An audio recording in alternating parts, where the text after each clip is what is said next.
Hello, and welcome Hello. to this week's episode of the How to Film Weddings podcast. I was talking to them, Nick. Oh, I not did. you, I but thought hello. I thought you were talking to me, but you know. No, hello. Nick, it's a big week. A little bit later this week, you're heading off to the land that I've mentioned, not Guatemala, but a land I've mentioned on this podcast no less than 10,000 times, the land of Italy. I Nick, am.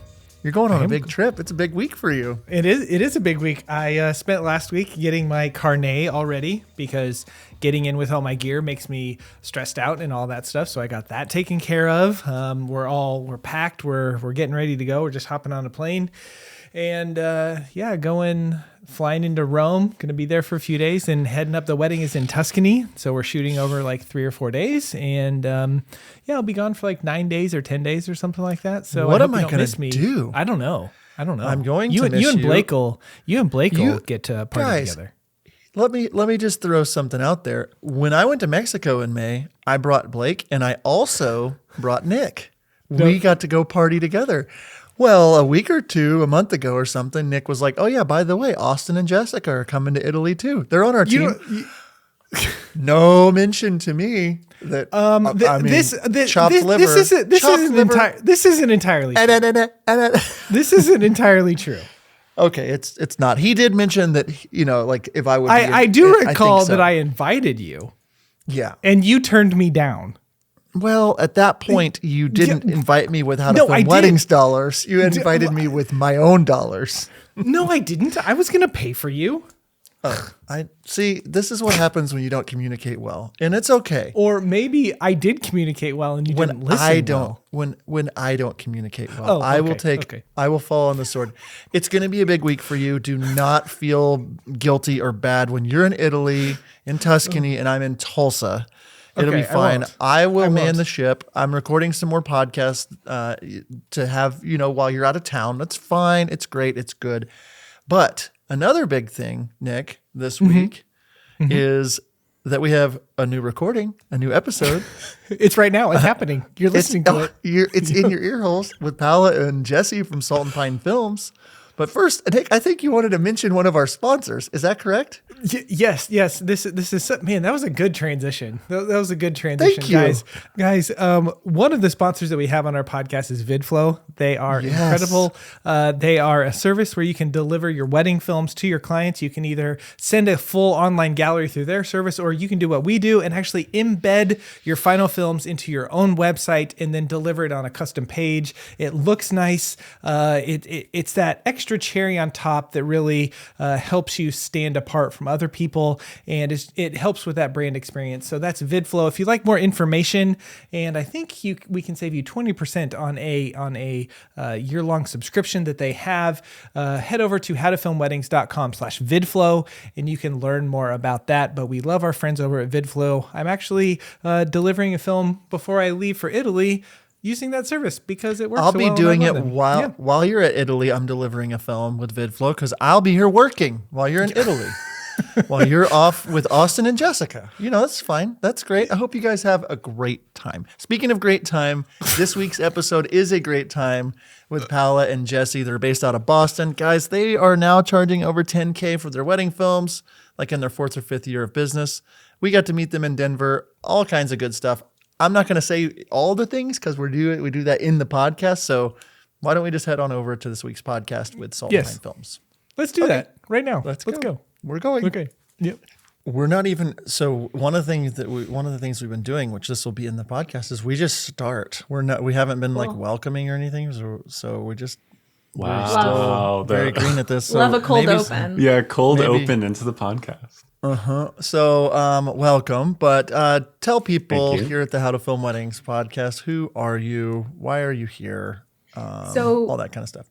We are Paola and Jesse Manfra, Salt and Pine Films. We are out of Boston, and we serve sort of all of New England, and getting more and more into the destination market. We just came back from Italy last week.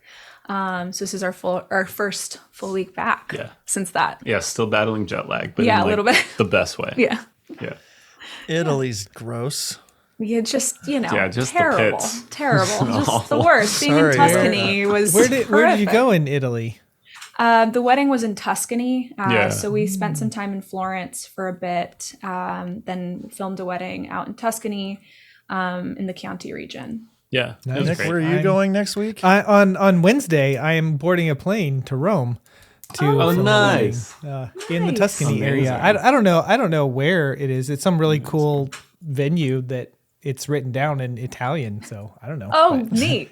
That's it's in the Ours was Tuscany a- area where we're good. going. Yeah. Ours was a very pretty little villa Yeah. surrounded by wineries, Yeah, which was eat nice. so much pasta, Nick. Yeah. Just get inundated with pasta. I'm excited about that. I'm excited Yeah. about that. I miss Italy. Jen, It's been 4 Jen years was now. like, "What are you looking most forward to?" And I said, "Pizza and some wine." Like, Yep. That's. Same. Yeah, that's all you need. That's all I you mean, need. I'm Have a good actually time. really excited to like see all this stuff in the Coliseum. Like the Coliseum is the one thing that I want to see. That's Yeah. cool. And anyway, but Make sure to that's bring really comfy cool. That's shoes. cool. Okay, I will. Yeah. I will have the comfy shoes. So Yeah, Italy. I saw that you like we. So for those that don't know, we met Jesse and Pal in Denver like a month ago now, maybe. Yeah. And like Denver you were Yeah. meetup. Yeah.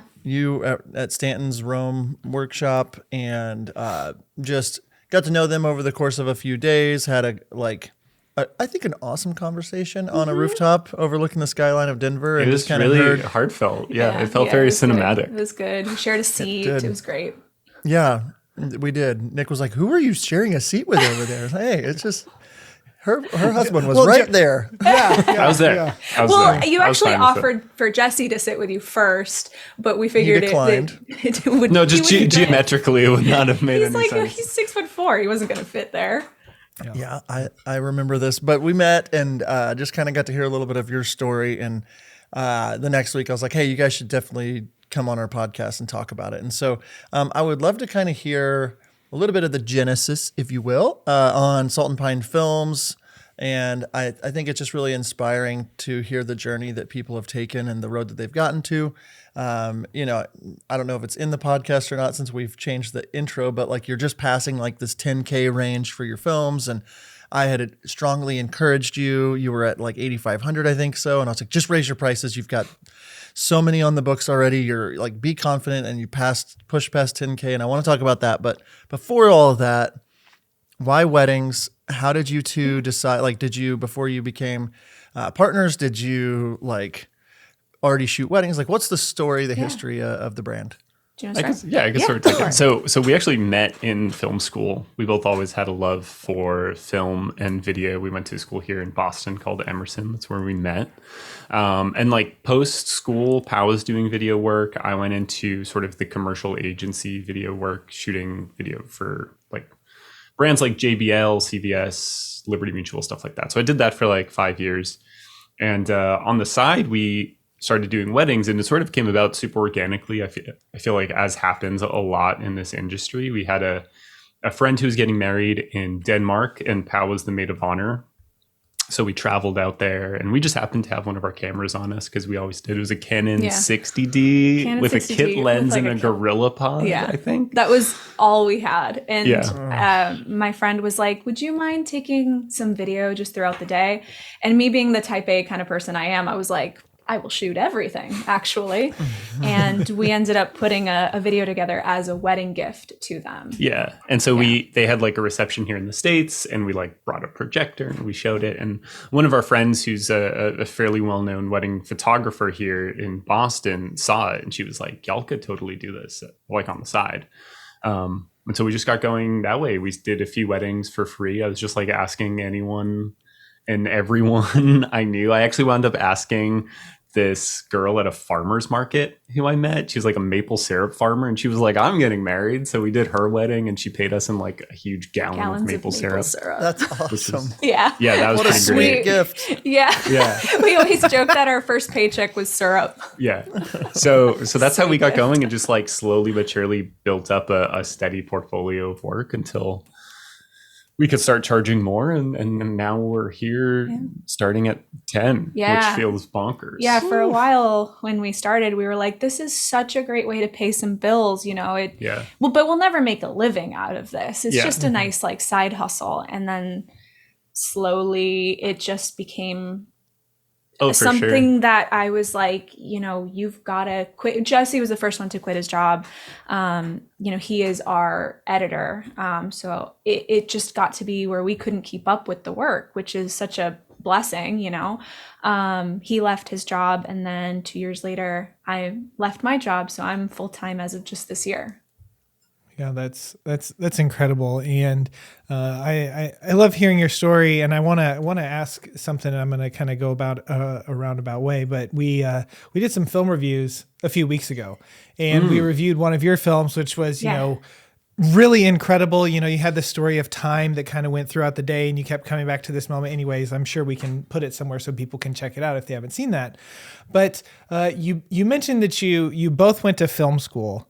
And there was something a little bit different if you watch this film than I think what a lot of people are doing out there. And I wonder, after seeing that video and hearing, hey, we went to film school, like I'm sure there's influences and stuff from that. So can you just chat about that? Because film school isn't something that most people in our industry, at least the wedding side, are going to and being a part of. Some people are, but for the most part, I fell into it. I just taught myself and all this stuff. So what were your guys' like, is it just film school and you just kind of go and you learn like kind of everything? Was there like a major with it? And then how would you say that you've experienced meeting other people that because you went to film school, maybe you do stuff differently than how the rest of the industry maybe does things or comes about stuff? Yeah, that's a great question. Yeah, I could probably tackle that one. Yeah. So like in terms of film school, I really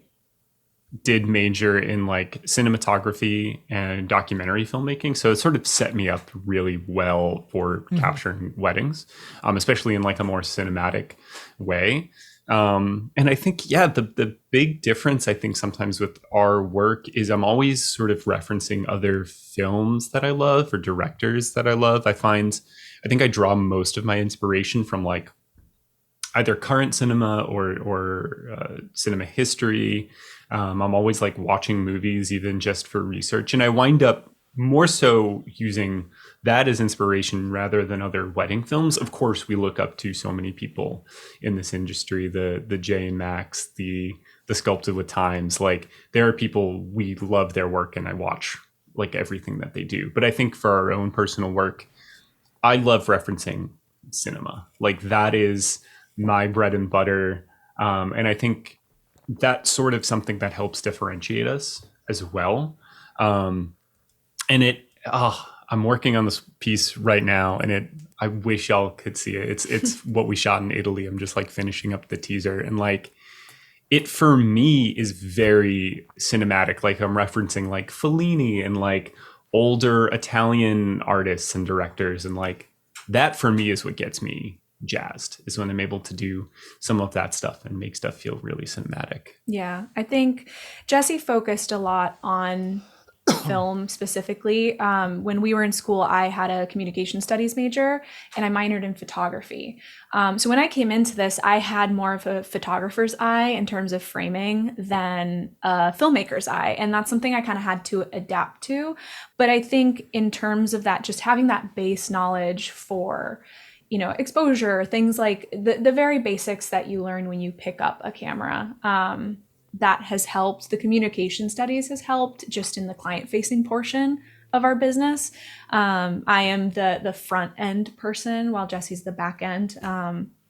It's he definitely has like a good call on that one, for sure. He has this like brain for cinema that sometimes it's just, I don't even know like how things like the Fellini stuff, like that's not stuff I'm thinking about. He will quite literally watch movies for research and will absorb stuff for research. And he's definitely the kind of person that can like start a movie, and if he's not feeling it, he'll stop. And I'm not someone who can do that.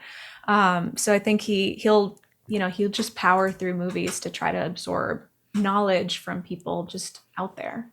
Yeah. I love that. So we did that film review. It was just like, this is really good. And so, I mean, I'm sure that plays a lot into currently being able to charge over $10K now for your bookings. You started the business You got to go to Denmark. You got to go to the syrup farm. You got to do.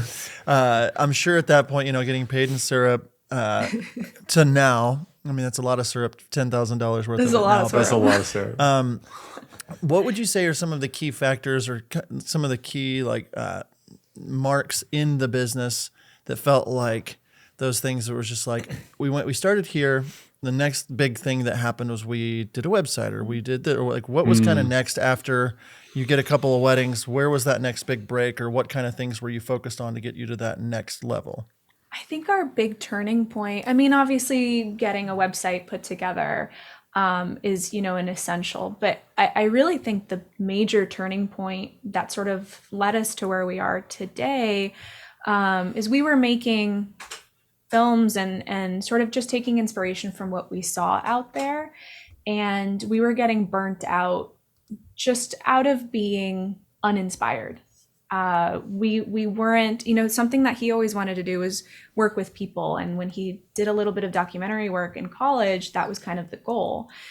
So we loved being at weddings. We loved filming weddings, but something about editing was just getting uninspired. And I remember sitting down in this office and Jesse being like, I can't keep doing this. I can't keep doing this. I'm not getting anything out of this. And then he tried an edit that was really funky. And I remember looking at it and being like, this is not what we're seeing out there. And he was like, but this is what's going to keep me entertained. Like, this is what I want to make. Yeah. And so I think it was at the time felt like a really, really big risk turning from what we were seeing. But I remember him being like, this isn't gonna be for everybody, but our people will find us. And we made a very conscious decision at that point to make the kind of films that we would want to watch. And they would be non-traditional and they would be a little funky. And they would have a little bit of flavor, and that was okay if it wasn't for everybody, but the people it was meant for, they were going to be super into it. And those were going to be the people we wanted to work with. So I think that was like a major, major fork in the road for us. For sure. I think it's really cool that, you guys figured that out in fair. I mean, how long had you been in business when you kind of figured that out? Like a year, less, maybe a year. Okay. And that's also around the time we found your podcast. We were listening, we were absorbing, we got pointed to people like Jay and Mac. And I was like, there are people doing things that are different, just not here. And what if we did something different here? Yeah. And I think it just, one of the things that we've, shared, on our podcast is, don't be vanilla, speak to your audience, speak to the people that you want to speak to, and, be you, we want, John, I know you've said before, like I was trying to cater to everybody and like my films were boring and blah and, they were vanilla because I was trying to get everyone to hire me. But it wasn't until I made that shift in this is who my client is. This is what I love that you Jesse, you were like, I'm putting words in your mouth, so this might not be true, but you're kind of like, I don't care if the couple even likes it. Like, am I entertained? Like, what am I getting out of, what am I getting out of this? You didn't say that. I said that. So it's probably, it's not entirely. You might have been in true. the room. It's not entirely false. I definitely think a big turning point was I'm going to make what I like. I remember actually when we were at Rome, I think Stanton said something to a similar effect where he was like, I know what I like. Like, I like what I like. One time I heard an interview with Quentin Tarantino, and he also said something very similar. Like, he very much directs and makes films that like are for Quentin first and foremost. And so for me, like, it's just like, I have this love of film cinema, film history. I know what I enjoy. I know what I like. I know what I dislike. So I'm going to make stuff that I'm super jazzed about, and hopefully in part the couple's also going to be super jazzed about. And I think that's one thing that's been so fun as we've grown, because so many people booked us initially because they just saw, okay, they have the chops, they seem like they're good to work with. Now people are booking us because they've seen our films, they know what we do is different, and they want that. Like they specifically want whatever our flavor is. And that's so rewarding. It's rewarding for me artistically. And then I think too, for like Pal, more on like the sales side, it makes it really easy because the people coming to us know what it is they're looking for. Yeah. Yeah.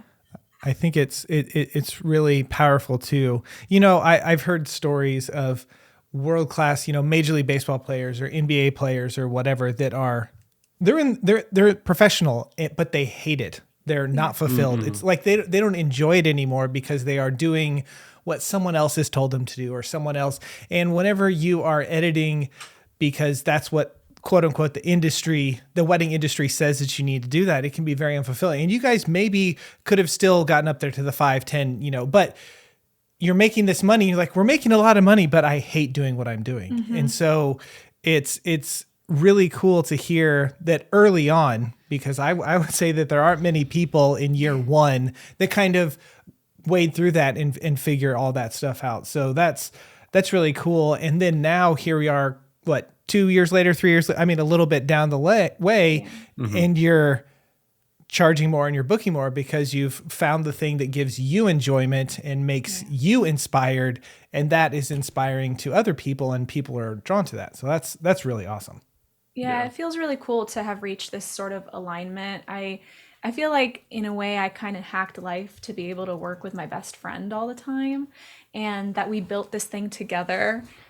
So then to also be super jazzed about what you're doing and to like be excited to show up on a wedding day and give a lot of your heart to it feels really good because it feels mutually rewarding. So what I'm hearing is that Jesse compares himself to Tarantino. That's all I heard in the last. Yeah. Oh no. Yeah. Oh no. So Nobody clip that, please. No. Okay. So you get going. What year was it officially that you started? 2018, 2019? Okay. End of 2018.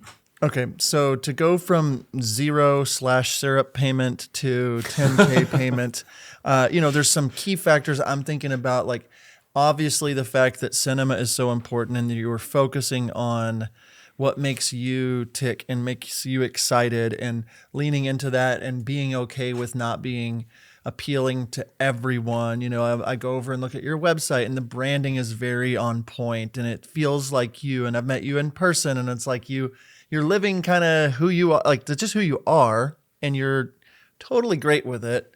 And now it's this world of like people are coming to you because you're being authentically you, and they want to pay you a lot of money to come film a thing the way you like to film it. So that all sounds great. I love that. It's pretty. Doesn't sound real when you say it out loud. That doesn't sound I know. real when you lay it out like that. That doesn't just happen. It took time. And then also there's still current struggles, I'm sure. One of those, whenever, we were in Denver, you came up and you were just like, hey, I've got some questions that I want to ask you. Am I going to bug you? It's like, I'm just sitting here. It's great. I'd love to talk. I think we talked for probably an hour or so. Yeah, we talked for a long time. And You really tuned his ear off. yeah, she cornered me. I couldn't get out. I was stuck on a We're rooftop. talking right now.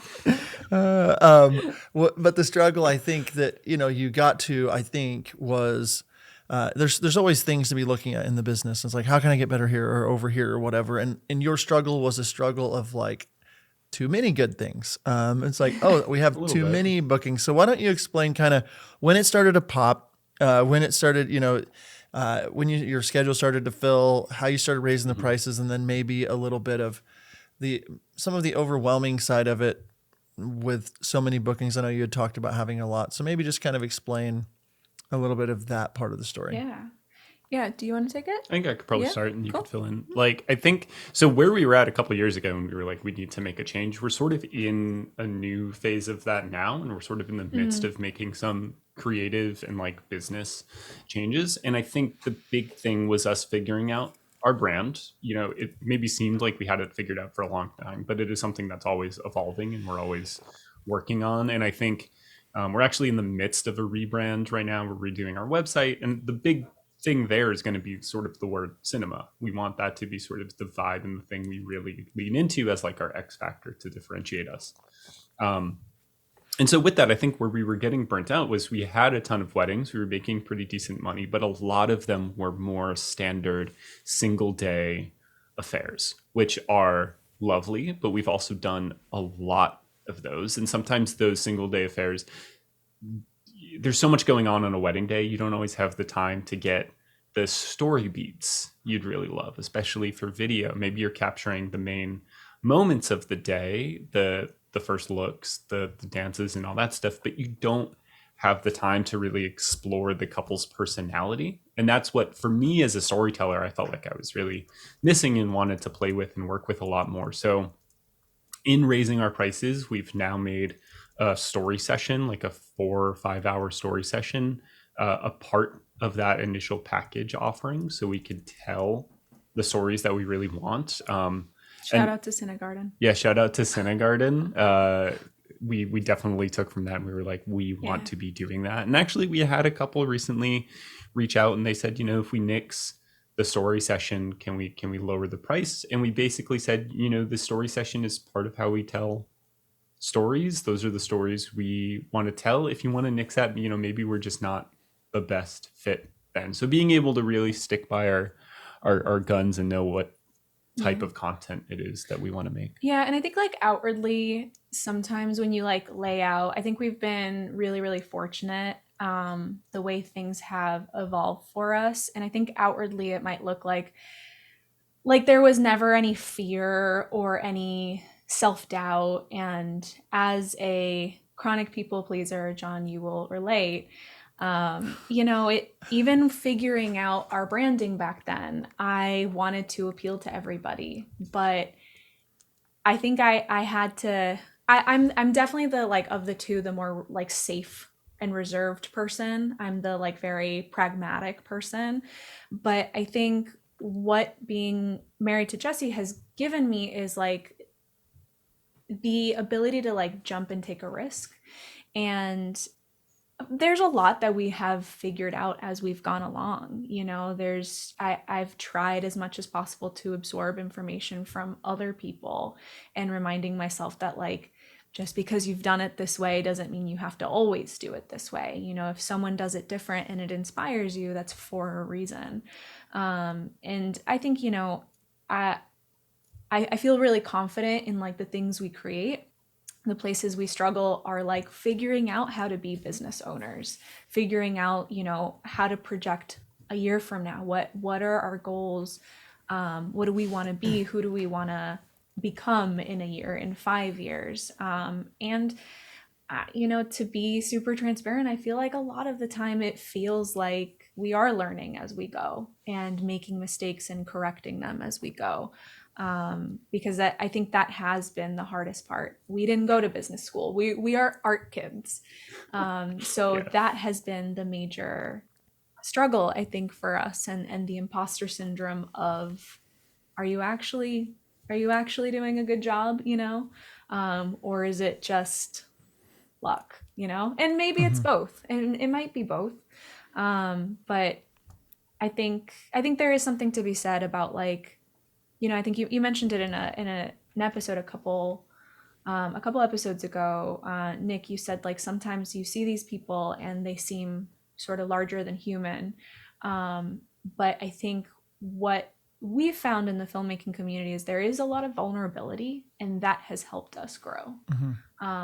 Especially surrounding this podcast, the people we've listened to, the people we've spoken to, and they've encouraged us to take risks. That's if I can I chime in a thought? Yes. So I was typing, I have a thought on our little hidden document. So I think that what you hit on vulnerability, is very important, obviously, as artists, as business owners. And I think that right on the other side of vulnerability always equals life change, or always equals growth. And lots of vulnerable moments for me in the last few weeks, just a lot of personal growth going on. And so I'm in this state where I feel vulnerable currently. I'm feeling vulnerable just about all kinds of stuff, and not bad. It's all good. Thank you. I think I'm in love with you, Jesse. Ever since it's mutual. No, but vulnerability. I think that like we're at this thing in Denver together, and Pal walks up, and it's like I'm sure that like Stanton was talking just about like 10 seconds of being audacious and just like 10 seconds of just being bold like can get you so much further. And it's like I'm not putting words in your mouth like Nick did to Jesse, but it's like I'm sure it's uncomfortable and vulnerable to walk up to somebody and be like, hey, I don't know what to do next. I need help. And so I would love to kind of hear your thought process of where you like even the questions that you wanted to ask, what you asked, and like what changed after. Like, what advice did you ask for? What was given, and what have you changed? Yeah, we fully had a pep talk before we went and asked you if you could like spend some time talking to us. Big time. We talked about it on the car in the car on the way over there, and then right before, because you were in the middle of a conversation and I didn't want to be rude, we had like a full on pep talk. Like, okay, we're gonna go ask a question. We can do this, and it was from I was trying to keep that in my head as like 10 seconds of being audacious. So when we first talked, one of the things I just was straight up, I was like, I would love to get one of our films in front of you. I feel pretty confident in our filmmaking ability. I mean, not to say that there isn't room for growth, but like I feel really good about like the art we're creating. I feel not as confident in the business aspect of it, the reach aspect of it. And your presentation, I had said when we spoke, like I felt like you were talking directly to me.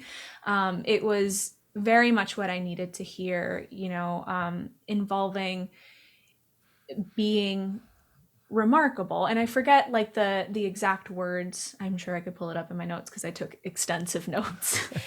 You always but do. setting yourself Irresistible, apart, I think was the word that I used. making yourself irresistible, just casually, making yourself creating an irresistible brand. And I think that the filmmaking chops and our style of editing is really, really nice, but that only gets you so far.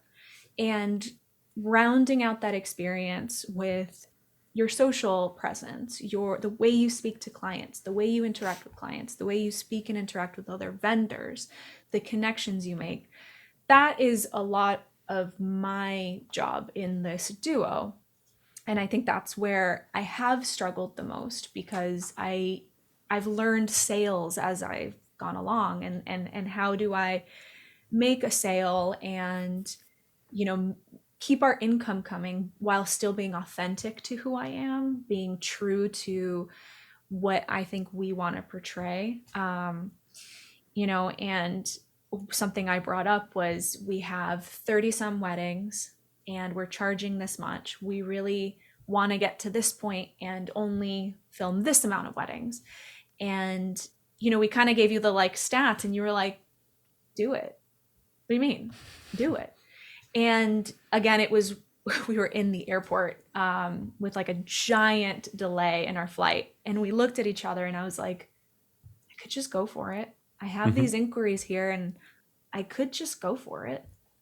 And so I just, we sat down, we talked about like what we felt, it's not just about like tacking another zero, right? But talking about like, okay, what are we bringing? What are we going to like up our client experience to if we're now going to charge this number? What can we change? What can we evolve? And we sort of chat through it for a little while and we just like went for it. Yeah. And then 2 people scheduled calls with us. And that's definitely been the big new break, I think, for us. Yeah. And like we're really on the precipice and the start of like the next chapter, I feel like, of Salt and Pine. Because like last year we did 42 weddings and this year we're doing 30, and next year I think we're capping it Hard at like cap at 20. And I think the goal would be like 15 would be like a really sweet number, and that's going to allow us to really put the time into telling the stories we really want to tell. And another takeaway from that conversation was just being really specific about what you choose to share. And I think being stingy. Yeah. And that was also touched on in Calibrate a little bit through some of the workshops is being very specific. Level Up talked about it, being very specific about your voice, and I think growing up as a millennial, it's very easy to just put everything out there. And I do still want to put our personalities out there. I think that's part of our brand. I think when people come to us, they have a sense of who we are. And I definitely want to keep that while still, someone coming across our page and being like, dang, Dang. dang. The dang effect. Yeah, the dang effect. Yeah. Attention wedding filmmakers. The best resource for licensing music for your wedding films is MusicBed. I have been exclusively using MusicBed for about 8 years, and our films are better because of it. I hear a lot from our couples that reach out to us that our wedding films feel different, that the music isn't cheesy. MusicBed has a roster of incredibly talented musicians, bands, and composers who pour their hearts into their work, and you can hear the difference. Find the perfect song with MusicBed's intuitive search features like genre, mood, beats per minute, and my favorite, key. Head over to howtofilmweddings.com/musicbed to learn more and take your films to the next level. Use promo code HTFW23 at checkout to receive 1 month free with the purchase of an annual subscription. That's howtofilmweddings.com/musicbed. I'm sitting here thinking, listening to all the stuff that you're saying, and one of the things that I think for some reason it takes us until we're in our mid 20s or 30s, or I'm still learning it now at 40, is that adults don't have it all figured out. Like whenever you're a kid, you're like, oh man, my parents know everything, and then you get older and you're like, they didn't know anything. Like, I have children. I'm just like, I don't know what to do. And I talked to my mom. She's like, yeah, we didn't know what to do either, And I think when it comes into running a business, you see other people that are creating incredible films or having these big bookings, and you just automatically assume they have it all together. They have it all figured out. And where you guys are like nailing these incredible funky edits, and people might look at your films and be like, you're who I aspire to be. You guys would be like, yeah, well, this business, like, don't ask us about business stuff. Don't, let's not open that door. Right. Yeah. And so I think we just, it's a human thing, I think, just to look at other people and think they have it all together. They have it figured out, and we're striving to be, because we look at their highlight reel and we compare that to what we're experiencing, our behind the scenes stuff. So what would you say, and you can maybe frame it this way, where you are now, what would you say to Salt and Pine Films from 3 years ago? Like, if there's people that are listening, that like are inspired by your story, and they're like, man, what questions do I need to ask? How do I, what do I say to John Bunn whenever I meet him? Like what kind of things do I need to do? Do I need to stay? What steps would you recommend people take to get from,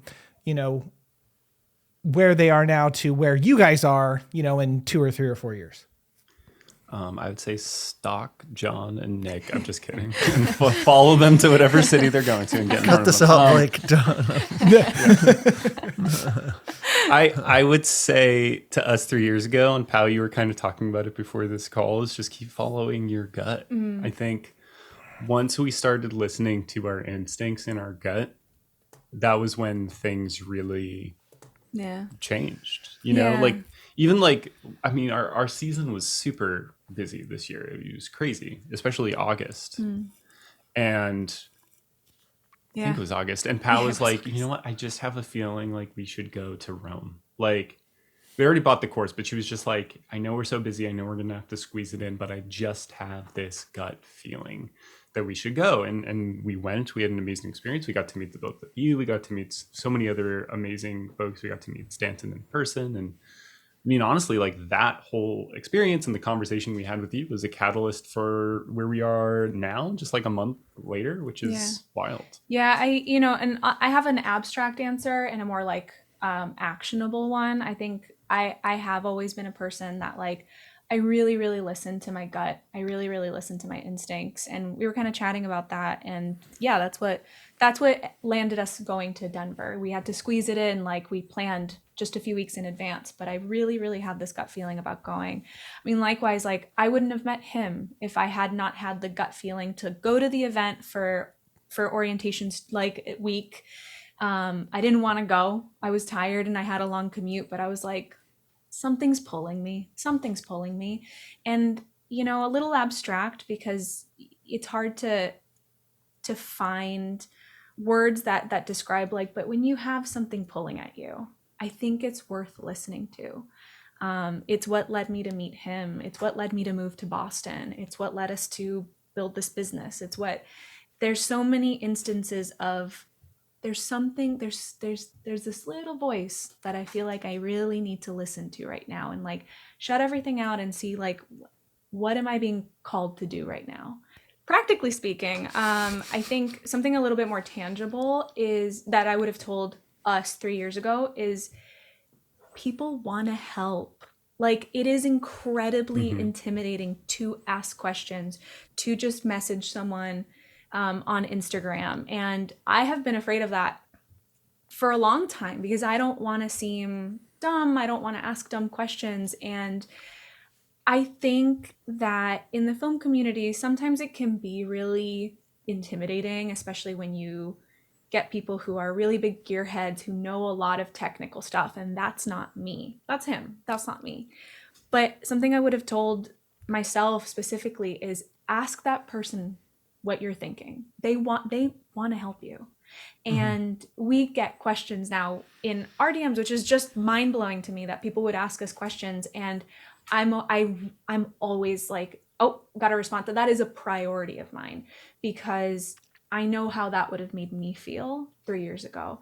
And discovering that there are so many people that want to see you do well. There's so many people that want to help others. There's a saying that we used to say in my family. It's in Spanish. It says, "Hay comida para todos." There's food for everybody. There is enough to go around. And there are so many people out there that are not going to hold their information close to their hearts. They're going to want to share it because they might have been in your position just a few years ago as well. So I think that's a major thing I would tell somebody is that person you're watching, that person you look up to, ask them that question that just crossed your mind. You'd be surprised how much people want to help. So I want to chime in because from the Denver trip that we went to for Rome as well, it was just like, we love Stanton. We just want to be there. We want to be in the room with people. We love doing what we do. And that final night that we were there and I had done my presentation, I'd been thinking about like, and really digging into like what I wanted to say to all of you and why. And Stanton said, I'd love for you to do a presentation on your own, John and Nick. So we taught separately and it's just like about something that you just absolutely are passionate about. And it just kind of gave me the freedom to like, it's like, man, I'm going to Rome Workshop, which is all these people that do all these elopements and adventure. And if you know John Bunn films, it's just, I don't do that. And so it's like, I'm an imposter. I'm not supposed to be here. But I felt like this is what I need to talk about. I just felt like this is what I'm really excited about. And several people came up to me and said, wow, you were talking directly to me. And so that, like, I got in a place of vulnerability where it's just like, I hope anybody gets anything from this, but I'm going to bring it as much as I can with the passion that I have. And so I'm happy it resonated. And then I'm thinking about like you guys coming up to me and having a moment of vulnerability and you saying people want to help. From the trip, the conversation with you all was my favorite moment of the trip. It was like, Same. oh, this is to me like why I do what I do. And it really gave me that inspiration. And I came home and I told my wife, oh, I met this couple. They, they're from Boston and they did whatever. And it's like, it was just really good to hear from somebody that, was so respectful of my time, but like really inquisitive. And you could just tell they were going to make change based on the conversation. And like you said, asking people the question, we all think that everyone's thinking about us all the time, right? And so if you can get yourself to that place of vulnerability where you're like, I don't care if someone thinks I'm stupid for asking this question, I'm just going to go and I'm going to ask these questions. It actually helps people fulfill the thing that they're called to do as well. And you're robbing those people of what they're supposed to be doing. And so you could have easily just been like, I'm not going to go. Like, he's probably tired. It's fine. And you would have been fine. I would have been fine. But like by making that, you're now, you've changed the trajectory in a good way. And, I just think that there's so many people out there that it's just like, well, I couldn't reach out to that person, or I couldn't do that mentor session with that person, or, and that place of vulnerability always, there's change right after it. And the one other note I wanted to say before throwing it back to you all is like, it seems like I'm a little jealous of like just having a husband-wife team to like bounce ideas back and forth. And you've got one creative mind and one creative and business mind. And it's just like a marketing person. And so it's like really awesome. But you were saying, follow your gut. It seems like you guys do a really good job of not just doing what everybody else is doing, but like there's intention and purpose behind why you're doing what you're doing. And so you're sitting at the airport and you're like, I think we want to raise our prices. Well, that's awesome. But you're like, well, what are we going to do differently? Or how are we going to like be intentional? How are we going to? And sometimes I just think that like you need that, that side of your business. And I lack in this a lot of times of just like really going deep is like, well, how would that make people feel? Or what does that mean? Or what's the intentionality behind that? And that's something I've had to pull on Nick for a lot over the 5 years. Because if you used to have a pulse and you wanted me to film your wedding, I am there for you. And so intentionality is just super important behind that vulnerability. I don't have a question to ask, but anything you guys want to add on that? Yeah, I think intentionality, I think both of your presentations at Rome had that, Nick, you talked about like the reasons behind your edit. You did a deep dive on your edit, and it was cool to see. Super cool. It was cool to see somewhere in Maine because that's near us, so we could recognize a lot of like the places in that film, and so it kind of it spoke to us too, just like why you did certain things in that edit and why it was reflective of the couple. I think as we grow, as we charge more, I try to put myself in the position of a bride. We got married, we're going on 5 years in November. And so it is in some way still a little fresh in my memory what it was like choosing our creative vendors. And so I try to constantly put myself like, what value am I bringing to a bride? And if I were the bride I'm speaking to right now, am I bringing her value or am I a price point? So that's why when we decided to increase our prices, we sort of changed and increased the experience, the deliverables, because we wanted to make sure, it's not just a number, but what kind of lasting experience are we bringing this couple? Yeah, that's really good. The intentionality behind that, and just, I think that a lot of us, we just get to a point where, I'll just add 100 to that or 1,000 or whatever, but we don't change anything about us. And so it's like, well, people are dissatisfied with how it is to work with me. I mean, I gave them a great film, but it's like so much. It's so much more than that, than just creating a great film. I mean, you have to do that, but you guys are. What else can we do? I love that Jesse, you said about the story sessions and the story beats and like that stuff. And you're like, a couple came to us and like, hey, can we drop the price by a little bit if we don't do that? And you're like, no, because we value this and this experience, and we know that the only way we're going to be able to give you that experience is if you spend more time with us, as you do this. And so like that's a part of the whole thing. Another thing I wanted to touch on, you mentioned gut. My gut says this and my gut says this. And I think there is something to that, listening, to what our body is telling us and this intuition or whatever. And I can't tell you how many times whenever I have made a mistake in my life, and it's like, I can point back to 2 weeks ago, I knew I shouldn't do this thing. And then I did this thing, which had me do this thing, which had me do this thing. And now a month later, I'm in a mess. And if I just would have listened to myself a month ago, I wouldn't be in any of this stuff. Yeah. And like that is a skill that, there's some people that like my wife is one. She's like, I don't feel good about this. I know, John, we've had that conversation before that our wives are kind of like, I don't feel good about this. And so we're like, okay, it took me one time to figure out whenever my wife says that, I need to listen to her because she knows what she's talking about. And so an encouragement to people what out you mean. there. an encouragement to people out there is, you have these feelings and these thoughts, maybe for a reason. And if something isn't leaving, your mind, or it's consuming, and you're like, hey, I really think I should do this. Right? Like, it's probably worth exploring and figuring out. And you never know where it will take you, or where you will go in life, or what the step will be. Or, Jesse, you saying, I'm uninspired by this, and my gut says I'm going to do something funky. And then now look where you guys are because you listened to yourself. So anyway, I don't have a question either. I was just talking. Yeah, I think to that point, if I could empower anybody who might be listening to this, whether your business is one that has 2 bookings or 40, you are doing the thing.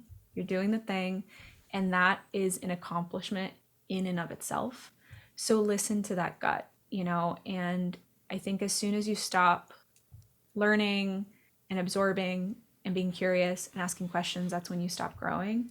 And I am a person who has struggled with change all her life. So I've had to learn to be flexible. This business certainly calls for it. Yeah. So, if you've got something on the books, you are doing the thing. Just listen to your gut, and, it may be unfair to say the rest will follow, but in a lot of ways, the rest will follow if you are listening to that voice inside you. Yeah. And I think creatively for me, listening to my gut is why I feel like our films have some originality or personal style or flavor. Of course, I'm always looking at people whose work I really look up to. But at the same time, I don't want to just be trying to do a Stanton film or, trying to do a White and Reverie film. Those folks already do what they do, and they do it super well. And they're the best at what they do. They're the best at exactly what it is they do. And I think by following your gut, that's what's going to lead you down the road to being the best at whatever it is you do specifically. Yeah. And then when other people see that, that's when they come to you and they're like, we want what it is you do.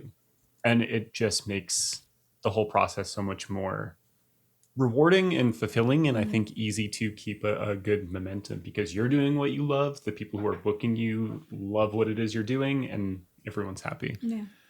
I think that one thing I had to learn the hard way is that money is not king, and that making more money or growth or capitalism or entrepreneurship or whatever we want to call is not should not be the number one driver in the seat, right? That should be something that motivates. Some people are motivated by money or time freedom or whatever. I'm heavily motivated by growth and building and more people in this thing and more numbers and I love having people in my life that can say, we're not taking that wedding because they don't want to do a story session, so to speak, where it's just that doesn't fit with who we are. And it's taken me, I'm not nearly as old as Nick, but 38 years to kind of get to that point where I'm okay with my preference and being no, I don't want to do that thing. I don't want to go to that place or do.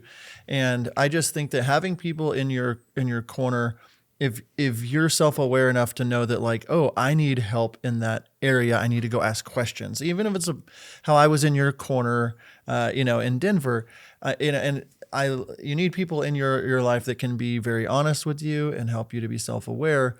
And I think about you asking, you started laying out your numbers a little bit to me, and I am very confident in knowing that when numbers are adding up and the brand and that it's very obvious that you should or shouldn't raise your prices or not. And you were sitting there we don't know if we should raise our prices or whatever. And I was thinking, you're probably charging $3,000, maybe $3,500, and talking to you they probably charge $3,000 or $4,000. I didn't even think to ask what you were charging, and you're yeah, we've got 40 weddings or 30, and I was good Lord, do you want that many weddings? You're absolutely not. Creatively, it's killing us.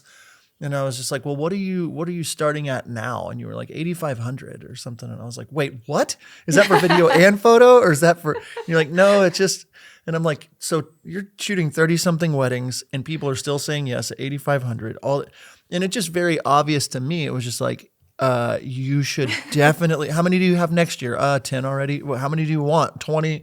Like, you're going to be in the same spot next year if you don't like. And it was just Yeah. very easy for me as an outsider to be like, you guys have everything that you need, and you need people in your corner that are cheerleaders for you, mentors for you, coaches for you, but like people that also, if you would have said, we have 2 weddings booked, we want to raise our prices, I would have been like, I don't see that. And so I think it's really cool to like put yourself in that place, like kind of wrapping up here today of like, you've put yourself in a good place of vulnerability multiple times. You've had these audacious moments where you have the audacity to go for your dreams or say no to somebody or just lean into what makes you different. And it pays off over time. And if you're out there listening and you're like, my goodness, I make vanilla films. I want to get out of this.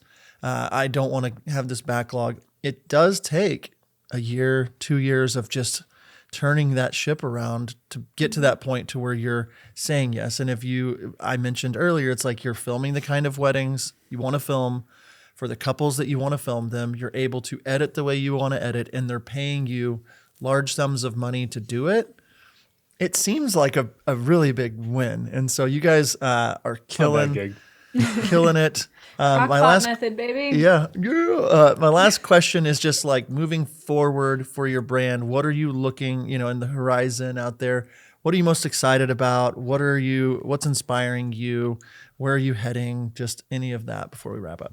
Yeah. So we are in the middle of doing a brand refresh, which I believe will be done for the end of the year, for the end of the season. It's going to have as much flavor as our current films have. It's going to be a little bit on the maximalist side, which, is definitely like our vibe in person. I think the goal is, again, to be very authentic about like who we are. We want you to get a feel for our personalities as soon as you get to our website. I want the flavor that we bring to weddings. We're doing a whole overhaul of our brand. Name is still going to be the same, but everything else is going to change. And then, moving more into destination work, which more destination work, more focus on the couple and the story and stuff outside of just the wedding day proper. To be honest, really being able to tell a story about a couple rather than a singular day, I think is going to be a big change for us. I think working really hard to create a legacy and a full look into the lives of the people we're working with. Just not just in their wedding day, but of who they really are inside, and putting that on film. Yeah. And I think the big thing we keep coming back to that we're thinking about with all of this is like, what will tell people that we are wedding filmmakers, not wedding videographers, and really sort of seeing that distinction between the two. Yeah. That's been huge. Amazing. Nick, I wrote you a note, very massive. Oh, I'm sorry. I didn't. So Nick and I have this note where we talk back and forth, as we've talked about before. It's just one running note that's now, 497 pages long. That every time we have a podcast, we talk to each other back and forth. And so on bright red and yellow, I said, hey, Nick, if you can wrap up. And he didn't see it. Because he had already said. His eyes is the thing. I was lost in what you guys were saying. It was so good. I'm excited to see your rebrand, your maximalist rebrand, and all that stuff. But anyway, Paola, Jesse, thank you so much for coming on and being on the podcast. It's been great to get to know you over the last few weeks and see your work. And I'm excited to see where you're going to take things and where things are going to go over the next, months and years for you guys. So if people don't follow you, if people have never checked out your work, where's a great place for them to connect with you and find you guys? So all across the board, Instagram, Facebook, Salt and Pine Films. If I can say it correctly. Not your brand. If I could say it correctly, Salt and Pine Films, saltandpinefilms.com. Just all across the board. Yeah. And I'm going to take 2 seconds to thank both of you, because the impact that you guys have had on us, and I know a lot of other people, but what you've given of yourselves is huge, because we wouldn't be talking to you today if it weren't for what you've given of yourselves. So I think that has inspired us to give of ourselves because of the example you guys have given. So thank you guys so much. Yeah. Wow. Thank you so much. Yeah, thank you. Nick, Really appreciate Nick paid her that. to say it. No, seriously, thank you. That's amazing. Awesome. Well, you guys are great. If you ever need us for anything, you know where to find us. Excited to connect more in the future. IRL, hopefully. Yeah. That's what Yes, the kids please. say in real life, yeah, Nick. IRL. Oh, Yep. I'm too old. I don't know these things. Yeah, I know. Yeah, I was gonna That's say what he's I was older explaining. than you. I don't know how you would know. Way old, older. way older. So much further, like years, days older. No. Awesome. Well, have a great rest of your day. Thank you, and guys. You too. listeners, thanks for tuning in. Peace out, y'all. Paola, Jesse, thank you so much for being on the podcast today. We appreciate you taking the time. Your story is inspiring, and I hope people will take that to heart with just being audacious and asking questions and connecting with people that you think you could learn from. And she is right. We, John and I, like to be asked questions, and we like to help you and however we can. Speaking of helping, we are re-recording our complete wedding videography course. And, all of our people that have purchased in the past are going to get the updates and all that sort of stuff. But we wanted to make sure that for people that have done it or you are interested in it, that we cover anything that you want us to cover. And like, we have a massive list. Like, John has a piece of paper that says, these are the things we're going to cover. And it's really extensive. But if there's anything that you would like us to be sure to cover or any questions you have, please send us a DM over on the Instagram at How to Film Weddings. And we will consider that and figure out how we can implement those questions into the course, or maybe record a podcast and talk about it. I don't know what we'll do with that. But John, it has been great. I will miss you when I'm in Italy and hanging out there in the Tuscany area, seeing the Colosseum, drinking wine, eating pizza and pasta. get it. I mean, these are all very stereotypical things. Like, do Italians get mad if they heard me talking like that? No, they love you. Okay. If I know anything, it's people around the world love America. Oh, they do. All of them love us everywhere. Love how Yes. loud we Yeah, are. yeah, yeah. Yeah. Anyway, listeners, if you're still hanging on, thanks for tuning into this week's episode of the podcast. And until next time, we will see you.